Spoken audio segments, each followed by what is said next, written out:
शेंगदाण्याची चटणी करण्यासाठी मी शेंगदाणे घेतले, सुकं खोबरं, लसूण, मिरची, तीळ, मीठ आणि जिरं। सर्वात पहिले मी शेंगदाणे आणि सुकं खोबरं ह्यांना चांगलं भाजून घेते।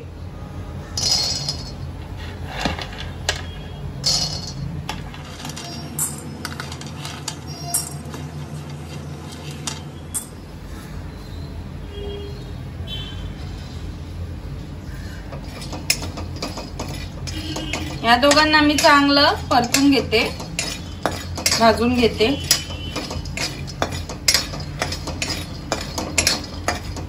यांना मी 5 मिनिटापर्यंत चांगलं भाजून घेतलंय।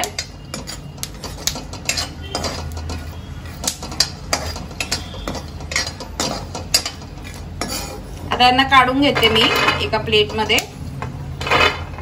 सेम कढईमध्ये मी तीळ भाजून घेते।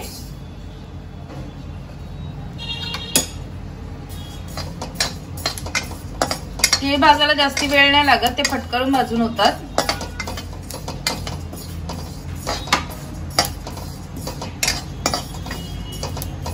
आपलं तीळ भाजून झालंय, आता ह्याला पण मी प्लेटमध्ये काढून घेते।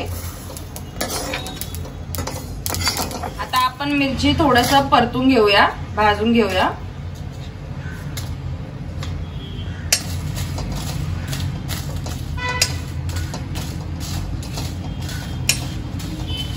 मी मिरचीला पण 2 मिनिटापर्यंत चांगलं भाजून घेते।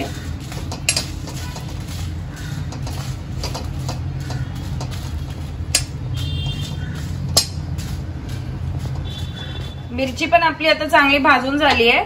आता ह्यांना मी सेम प्लेट मध्ये काढून घेते। मिरच्यांना आता मी थंड करून घेतलंय, आता ह्यांना मी मिक्सरला वाटून घेते। ह्याच सोबत मी आपण जे शेंगदाणे, तीळ आणि खोबरं भाजून घेतलेलं त्याच्यामध्ये मी मीठ आणि जिरं टाकून घेतलं आणि लसूण, ह्या सगळ्यांना पण मी एकत्र मिक्सर मध्ये वाटून घेते। चटणी आता मिक्सरला जाडसर असं मी वाटून घेतली आहे। चटणी खायसाठी आपली रेडी झालेली आहे।